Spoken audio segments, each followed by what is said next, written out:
High above a quiet village, a drone hums with deadly intent, until a silent force strikes and the sky itself fights back. This is the untold story of Burkina Faso, a nation that dared to defy the unseen enemy and claim its skies. Dark sky, the sound of a small drone buzzing overhead. In a village in northern Burkina Faso, a mother hides under a wooden roof with her children.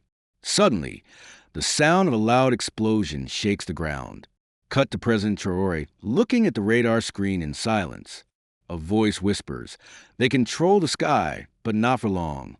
It was a warm evening in Ouagadougou. President Ibrahim Traoré stood on the balcony of the presidential palace. He was not smiling. He was watching the sky. Behind him, his defense minister came with urgent news. Another drone entered from the east. Small, fast, no permission. We couldn't stop it. Traoré didn't turn. He kept looking at the stars. "They attack from the air because they think Africa will never rise to the sky," he said. "It's time to prove them wrong." For months, Burkina Faso had been fighting not just men on motorcycles, but machines in the air, drones flying low at night, some for spying, some dropping small bombs on villages, others just to create fear. And worse, no one admitted where the drones came from. Terror groups? Foreign agencies? Nobody knew, but the people suffered. In Satanga, 4 children died when a drone dropped a device near a school roof. In Dori, a wedding was interrupted by a strange aircraft circling overhead. The skies had become dangerous, and Burkina Faso had no way to fight back. That same week, Traoré made a bold decision. He picked up a secure red phone line, a direct connection to Moscow. A calm, deep voice answered, "Mr. President, we've been expecting your call." The conversation was short, quiet, and powerful. President Vladimir Putin listened carefully. Traoré said, "They have taken our land before. They will not take our sky." Putin replied, "If you are ready, we will begin." 3 weeks later, a large, unmarked Russian cargo plane landed in Kedougou, far from the capital. Inside, engineers, military experts, and pieces of technology the continent had never seen before. It was not a weapon. It was a shield, an advanced aero defense system. Smart, mobile, silent, powerful. A system that could detect, track, and eliminate enemy drones, planes, and signals in seconds. They called it Tigre du Ciel, the Sky Tiger. Burkina Faso was the first African country to ever own one. The West didn't know yet, but the sky was already changing. The first thing they did was build a secret command center. It was not in the capital. It was hidden deep in the forest, where no foreign satellite could easily see. Only a few trusted soldiers were chosen. They were trained by the Russian engineers, men who spoke little but knew everything about the system. For 2 weeks, day and night, they studied radar waves, detection codes, and emergency response. These Burkinabe soldiers were young. Some had never even touched a computer before, but they learned fast. One of them, Adama, said quietly, "For the first time, I feel like I am touching the future, and this future is African." Meanwhile, in Ouagadougou, President Traoré made no public announcement. He continued working like always, meeting elders, visiting farmers, checking on security reports. But behind the scenes, he was preparing something powerful. His closest advisors warned him, "If the world finds out what you brought to Burkina Faso, they will be angry." He answered, "I don't work for the world. I work for the people." A few diplomats began to hear whispers. The French ambassador requested a private meeting. In the meeting, he smiled politely and asked, "Is it true your country is building an aerial shield with help from Moscow?" Traoré looked him in the eye. "Do you ask the same questions when your friends buy missiles and drones?" The ambassador stayed silent. Traoré continued, "Burkina Faso has the right to protect its children, with or without permission." That night, Western media started writing articles. Rumors spread. Burkina Faso is militarizing. Russia is taking over Sahel airspace. Traoré is becoming dangerous. But inside the country, something different was happening. Hope was growing. In a village called Barcelogo, villagers noticed something new. No more strange lights in the sky. No more late-night buzzing sounds. It was quiet. One mother, named Awa, told a journalist, Maybe they are scared now. Maybe our sky is watching them too.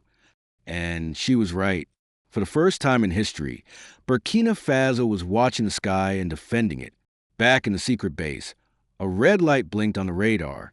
An unknown flying object had entered from the east. The soldiers looked at each other. It was time to test the system. They followed their training. One pressed a button. A powerful, silent beam locked onto the object. A second later, nothing. The object vanished from radar. No explosion, just silence. They had disabled it without firing a single bullet. They smiled. Tigre Dusil is alive, Adama whispered. The news spread fast inside the army. A flying object had been neutralized, and no village was harmed. It was a quiet success, but a deep one. President Ibrahim Traoré was informed the same night.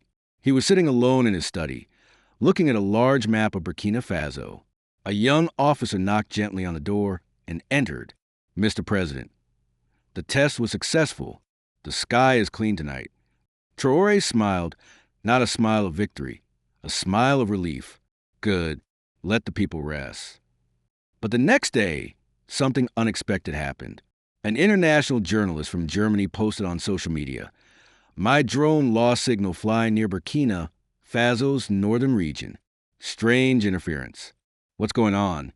Other drone hobbyists and private surveillance companies began reporting the same thing. All around Burkina Faso's borders, drones were falling silent, not crashing, just losing connection, as if the air itself refused them. Soon, Western news began to accuse Traoré of building a no-fly zone. They called it military overreach and a threat to regional transparency. Traoré didn't answer their questions. He answered the people. He went on national radio, his voice calm but firm. "This land belongs to us. Our children must sleep without fear. Our mothers must walk without watching the sky. Burkina Faso will never again be an open field for spies and bombs. We have built a shield, and it is strong." That night, the streets of Ouagadougou were alive. People clapped. Some danced. Many shouted his name. But in the middle of the joy, Traoré stayed focused. In the military base, he asked, "How much more can the system cover?" The engineers replied, "Soon, we will have 70% of the country protected. But to go further, we must build more signal towers." So, Traoré called local leaders. He told the governors, "We need to build towers, not to control people, to protect them." The people agreed. Villagers brought wood. Blacksmiths brought metal. Young men volunteered to carry equipment deep into the bush. It became more than technology. It became a national project. One morning, a group of school children in Kaya drew a picture. It showed the president, the Burkina Faso flag, and a big blue sky with no planes. They wrote, "Thank you for protecting the birds and the children." That letter was brought to Traoré's desk. He read it quietly. Then he stood up and said to his guard, "I want to visit them." He went to Kaya the same week. No cameras, no speech. He just sat with the children, asked them about their dreams. One girl said she wanted to be a pilot. He looked at her and said, "Fly high. But remember, the sky must always protect the earth." And so, day by day, the sky tiger wasn't just a machine anymore. It became a symbol that Africa can rise, not just by copying others, but by defending what it loves. The world could no longer ignore what was happening in Burkina Faso. International defense analysts started asking tough questions. How did one of the poorest nations in the world build one of the most advanced air defense systems in Africa? News anchors on French TV use words like suspicious, Russian interference, and militarization. But in Burkina Faso, the people used different words: safety, dignity, pride. President Ibrahim Traoré stayed calm, but alert. He knew the world was watching. He knew there would be pressure. One morning, his secretary brought him a confidential message. It was from the United Nations. The letter asked Burkina Faso to pause further development of air security installations until a regional assessment could be done. Traoré didn't laugh. He didn't shout. He simply said, "They never asked us permission when their drones flew over our villages." He folded the letter and put it aside. Later that week, he received a call from President Vladimir Putin. The two men spoke in private. Putin reportedly said, "The system works. You've made your sky strong. Now defend your land and don't be afraid of the noise." Traoré replied, "Thank you. Burkina Faso is not just protected. We are awake. By now, the Sky Tiger system had covered most of the country. In the north, villagers noticed fewer attacks from the sky. In the east, farmers returned to their fields without fear. In the west, traders moved goods peacefully along the roads. But there was still one big challenge: sabotage. One night, a tower under construction near the Niger border was burned. The villagers heard nothing, just saw smoke in the morning. When Traoré heard the news, he didn't call the army. He called the elders. He said, "Talk to your sons. This shield is for all of us. If we destroy it, we return to fear." A week later, something powerful happened. A group of young men from that village came to the palace. They wore old clothes, dirty from the forest. They came with tears in their eyes. Their leader said, "We were paid to destroy it, but now we see the people need it. We ask forgiveness. We want to help build." Traoré looked at them. Then he said, "You were lost, but now you are found. Go back, lead the construction, make it stronger than before." And they did. Everywhere across Burkina Faso, the story of the Sky Tiger became part of local songs, markets, and classrooms. In Bobo del Lasso, a young boy made a small wooden model of the radar tower and placed it in front of the school. He called it the Guardian of Peace. His teacher sent a photo to the president. Traoré saw it and said, "This is why we fight, not for power, for peace." And so, the system was no longer just wires and signals. It was faith. It was unity.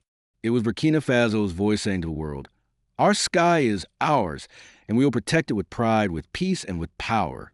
Rain fell gently on Ouagadougou. It was a peaceful evening. President Ibrahim Traoré sat quietly in the presidential garden, drinking tea. Around him were a few trusted officers and engineers of the Sky Tiger project. They were talking softly, planning the next steps.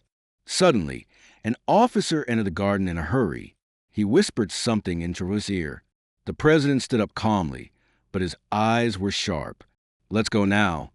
They drove quickly to the control room of the Sky Tiger base.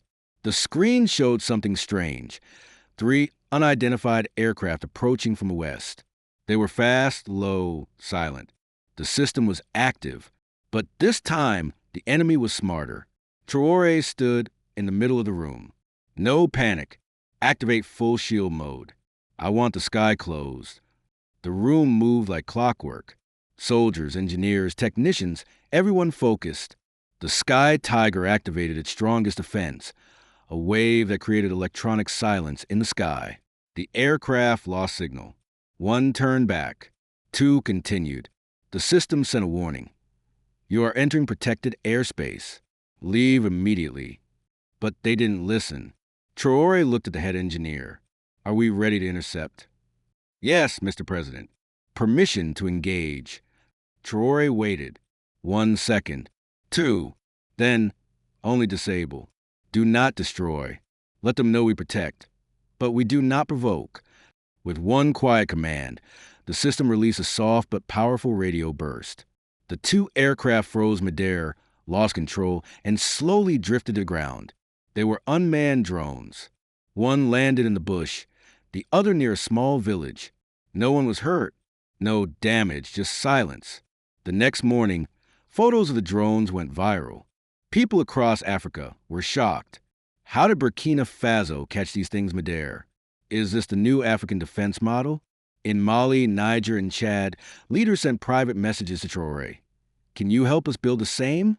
In South Africa, a news anchor said, "Today, Africa witnessed something rare, not just strength, but wisdom."